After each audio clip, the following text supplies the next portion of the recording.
about it. And let's start with the biggest story of the day, and that is the news that DeWanna Bonner is no longer with the Indiana Fever. It was reported last night that DeWanna Bonner had no intentions on returning to the Indiana Fever, and then the news broke today that the Indiana Fever had indeed waived DeWanna Bonner. And here is DB's statement. DeWanna Bonner just found out the hard way that the WNBA has receipts and revenge. 1 minute she's throwing shade at Caitlin Clark, the next, poof, every team acts like she's invisible. No calls, no contracts, not even a pity tryout. Did she burn every bridge with one clapback too many? Or did the league just unite for the pettiest group project in history? Stick around. This meltdown's messier than a locker room after triple overtime. The Indiana Fever, aka America's team, baby. It's the talk of the town. It's the talk of the town.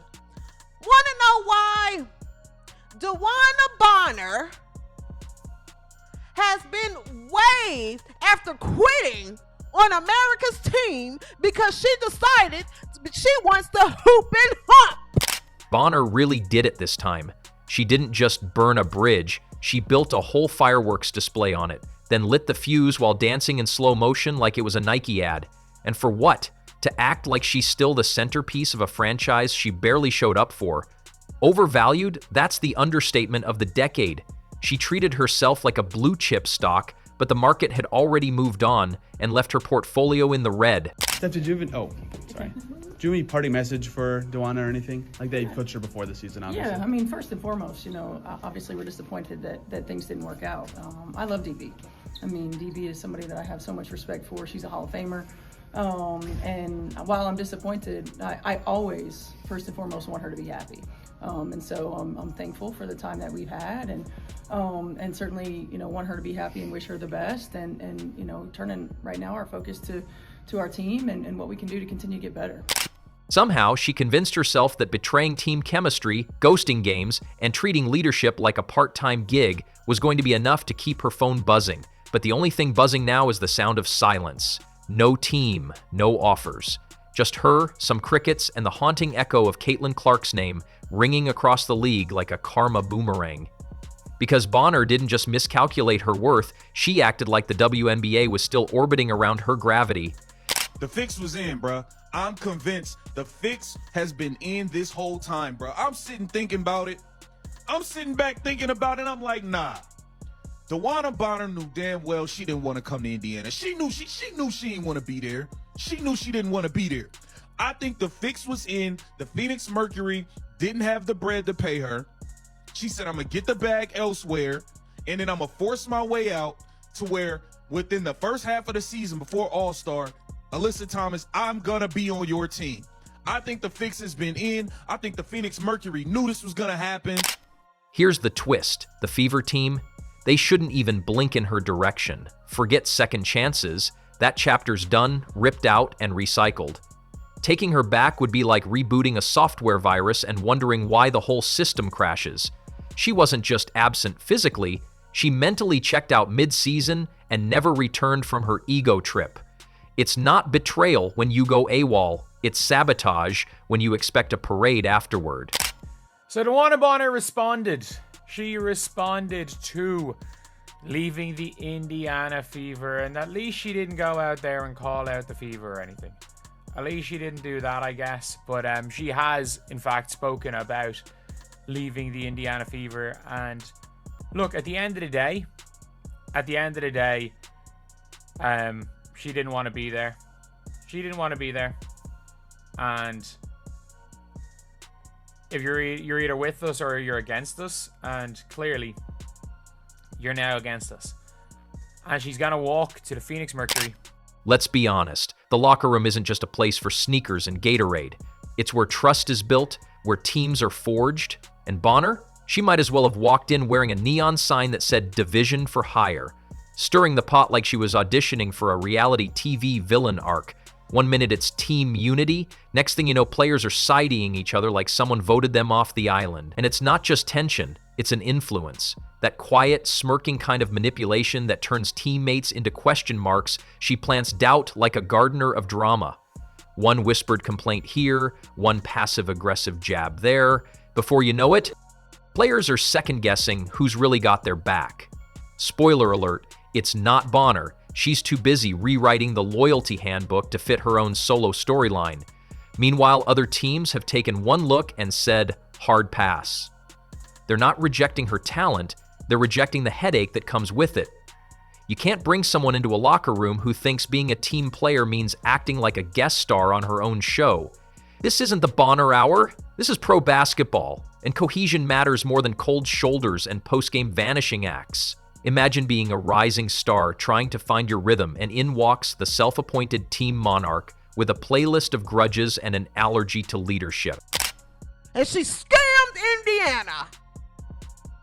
Caitlin Clark is in a slump. Caitlin Clark, a.k.a. White Jesus, a.k.a. Jesus Clark, is in a slump. But guess what, Jesus? Guess what, Jesus? We're still riding with you, baby, and we're not giving up on you. Indiana Fever gets rid of one and adds another. That's not a veteran presence. That's a chaotic energy drink in human form. Young players don't need inspiration from someone who treats commitment like an option. They need support, structure, and someone who doesn't vanish faster than her shot percentage under pressure. And what's worse, she's not just dragging herself down, she's subtly recruiting allies, the kind who start echoing her complaints, mimicking her attitude, questioning coaching decisions with a smug little shrug. Suddenly, it's not just one rogue agent, it's a ripple effect of unrest, like a group project gone nuclear. And for what? So she can keep pretending the league revolves around her shadow? Let's not forget, this league thrives on narrative, and Bonner's is going down as the cautionary tale of the season. The player who mistook self-importance for impact. The vet who thought tenure outranked teamwork. The walking plot twist that no team wanted in their locker room because she turned veteran leadership into walking HR issue. It's not even about talent anymore, it's about trust. And she cashed all of hers in for a handful of pettiness and a seat at a table that doesn't exist. Once a cornerstone, now a caution flag. Once a leader, now a red flag with fancy sneakers. Because talent without loyalty is just a ticking time bomb waiting to detonate mid-season, and nobody wants to be the team left cleaning up the debris. I thought Enrique was not great tonight. I find it notable and interesting that Dallas ended up making that run with Enrique on the bench. It was cool to see Lee Yuru in action, put on a couple displays of impressive skill, hit a three-pointer. She put the ball down with a spin move a few times, and I think if she stays locked in, she might turn into somebody that is a valued piece for a good team in the future. But overall, I think this was about the Fever realizing this was not a game that they could lose, and I was really impressed with, the offensive execution. Let's talk math, because Bonner clearly missed that class. You don't subtract commitment, divide unity, and expect to multiply wins. The league isn't just watching what happens on the court, they're clocking who lifts the team off it. And right now, all they're seeing is someone who thought betrayal would earn her leverage. Instead, she got benched by the universe itself. And still, the audacity lingers. Bonner walking around like her phone's just on silent, like the league's interest is stuck in a spam folder. Girl, they saw the receipts. They saw the attitude, the absence, the iced-out teammates. They saw her make everything about her and then act shocked when nobody wanted to join the rerun. It's not the silence that's loud, it's the why behind it. Here's what Fever management should do. Lock the door and throw away the spare key. She had her shot. She chose herself over the squad. And now, pretending there's a path back is just delusion in disguise. Letting her return would send the worst message possible, that you can divide the team, undermine the mission, and still get a pat on the back. Spoiler, not this time. Not with Caitlin Clark out here catching elbows and still showing up. Bonner wanted to be the headline, but now she's just the fine print. Meanwhile, other teams are watching the implosion like it's a masterclass in what not to do. If you want to lead, you show up. If you want loyalty, you give it. If you want a comeback, maybe don't ghost your own team when the spotlight shifts. So DeWanna Bonner pulls one of the weakest moves in sports history and quits on the Indiana Fever, not even halfway through this season, man. Your ass couldn't hit the fucking side of a barn and was stinking it up every game, and you're mad about a starting spot or some bullshit? Completely lost all respect for your punk ass, man. And now your preferred destination is the Phoenix Mercury in the Dream. Oh, what? So you can go back with Alyssa Thomas and Scissor? What the fuck kind of bullshit is this? And then all the people that hate Caitlin Clark so much, the Black Clan and Black Clan panders, are sitting here supporting this weak-ass move. And yet she still acts like the league did her dirty, like being passed over is some grand injustice instead of the very predictable result of her own PR nightmare. That's the funniest part, watching someone light a fire, roast their own chances, then stand in the ashes asking why nobody brought marshmallows. Even the fans are side-eyeing now, not just because she turned her back on Caitlin Clark, but because she turned her back on what the sport is supposed to be about. Not one-player shows, not passive aggression and petty beefs, not cliques and cold shoulders. It's supposed to be about unity, sacrifice, fighting for each other. She chose herself, and now she's by herself. This isn't just karma, it's poetic justice with sneakers on, because when the game calls and the teams answer, they don't want drama in disguise, they want heart, grit, players who rise with the team, not above it. And Bonner? She made her decision. She just didn't realize everyone else could see through it in high definition. Now she's stuck on the sidelines, clutching old stats like they're golden tickets, wondering why the arena doors won't swing open. But the league moved on, the game evolved, and the only person who didn't get the memo was Bonner herself, still thinking she's the protagonist while the rest of the cast has already wrapped the season without her. The truth is, you can't claim to be a leader and then vanish when it counts. You can't expect a hero's welcome when you ghost the squad, question the culture, and act like loyalty's just a suggestion. Breaking news. You can welcome Aari McDonald back to the team. The Fever said, you know what? We're not even going to bother trying to trade DeWanna Bonner. We're not going to get anything for her. We are going to move on. They have waived her. I believe it saves about, $135,000 from what they were paying her, which that is obviously gets freed up. They already had, I think, 30-some thousand already freed cap space, so they signed Aari McDonald, so now that's 11. I believe they will. It may not happen right away because now that they're back to 11, they may, take some time and look and do some. And now, with every rejection, with every call that never comes, she's learning the harshest lesson in sports. When you make it all about you, don't be surprised when no one shows up to cheer. And just when you thought the plot couldn't get thicker, bam! Suddenly, there's Stephanie White looking real cozy in the center of the storm, not panicking, not clarifying, just existing with the suspicious calm of someone who either knows everything or is way too good at pretending she doesn't. Because let's be honest, this isn't just about Bonner spiraling into professional purgatory. This has the quiet fingerprints of a deeper, much pettier operation. And now the question practically screams, is Stephanie White playing puppet master, or just blissfully watching the puppets tangle their own strings? You can't help but squint when you see her not just tolerate Bonner's chaos, but enable it, with the kind of patience normally reserved for toddlers with finger paint. The way she casually sidesteps accountability, well, that's not leadership, that's selective blindness.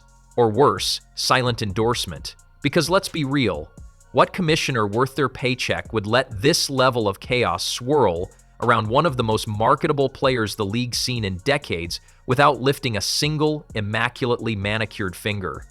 Either there's a bigger agenda, or someone's getting their popcorn ready and letting it all burn for entertainment.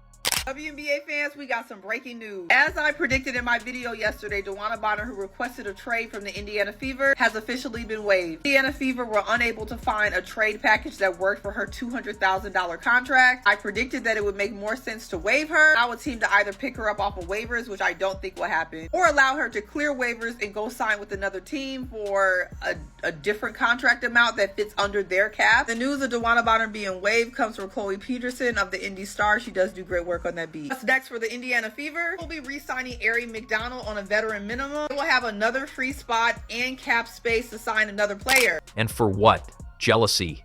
That most tired, tragic, and shockingly career-ending of emotions. You'd think with this many women at the top, the playbook would be smarter. But nope. It's not ambition we're watching, it's a vendetta in a pantsuit. Caitlin Clark shows up, shifts the culture, brings in record-breaking ratings, and suddenly she's got a target on her back the size of the Barclays Center. Meanwhile, veteran players and coaches are out here self-destructing on public display because they can't handle not being the headline anymore. We're witnessing it in real time, full-grown professionals blowing up their own legacies because someone younger, shinier, and more talented walked into the room. Instead of elevating the game, they're playing Mean Girl Olympics. Elbowing the future while tripping over their own reputations. How many careers are we watching fall apart in high definition? Somebody better start tallying because the scoreboard is lighting up. One coach pretending not to see, one commissioner pretending not to hear, a league full of players either caught in the crossfire or busy choosing sides based on high school cafeteria logic. And the worst part? They think they're being subtle. They think no one notices the optics, but everyone does. The fans do, the sponsors do, the networks definitely do. And they're not impressed. They're watching women with power fumble it in front of the biggest spotlight the league has had in years, all because someone new had the audacity to be great too fast. By the way, if DeWanna Bonner had requested a trade, like if she requested a trade, this is my only issue with the situation. My issue is not DeWanna Bonner wanting out. My issue is the fact that she took her money and just refused to play. She refused to play. Like, you had fans out there praying for you. You had fans out there praying for you. Hoping that it wasn't any family issues. And saying, like, you know what, like, giving you the benefit of the doubt. Well, I don't want to come off the bench is not a personal issue. Let's call it what it is, ego-driven sabotage dressed up as veteran standards. As if elbowing someone midair is just tough love, as if denying touches, isolating teammates, and running passive-aggressive interviews is somehow leadership. It's not mentorship, it's not strategy, it's a tantrum. In sneakers cheered on by a few people in power who seem more invested in gatekeeping than growth. Stephanie White, for all her experience, should know better. She's not new to this. She's had a front row seat to every phase of this league. But instead of using that influence to build something better, she's letting cliques and politics shape the narrative. And in doing so, she's becoming part of the very problem that's keeping the WNBA from its full potential. Letting players bully each other on and off the court while pretending it's just competitive spirit? That's not coaching, that's complicity. And the commissioner? Don't even get started. Sitting at the top of the food chain like none of this is happening. Watching fans beg for fairness while pretending it's all just media spin. But here's the thing, silence is an answer too, and the answer everyone's hearing is loud and clear. Some players are protected, some aren't, and if you rise too quickly or shine too brightly, prepare to be clipped by the same system that claims to uplift you. At this rate, the WNBA might need a separate awards night just for career casualties. Most dramatic downfall, fastest fall from grace, best supporting performance in a jealousy-fueled implosion. Anyway, let's go. Yeah. Do you kind of detail? I think she talked about how it didn't exactly go how she wanted in that. What exactly that entailed for you guys and her? Yeah, I mean, obviously, DeWanna's a Hall of Famer, future Hall of Famer, one of the best that's ever played our game. We were really excited when she decided to come here in the off season. I mean, so was everybody, to be fair. So was everybody, and I do think that was a signing that was made more of a look, see who we can get, rather than look. Because these aren't just bad choices, they're full-blown kamikaze missions. So yeah, someone better start keeping count, because at this rate it's going to be an entire chapter in the WNBA's history titled, How Petty Jealousy Tanked Half the League. Coaches who forgot they were supposed to lead, executives who forgot they were supposed to protect, veterans who forgot they were supposed to pass the torch, not set it on fire. And the saddest part? This isn't a mystery. This isn't some complex conspiracy. It's painfully obvious. Everyone sees it. The fans are calling it out. The analysts are whispering it. The numbers don't lie. But still, here we are, watching another potential legend get slow roasted for the crime of being too good, too fast. Stephanie White might think she's playing 4D chess, and the commissioner might think she's above the drama, but guess what? When the dust settles, people remember. They remember who stood up. They remember who vanished. They remember who fostered unity, and who fostered ego. So far, the scoreboard isn't looking too good for the folks in power. Keep watching, keep counting, because the pettiness parade isn't over yet. It's just getting warmed up.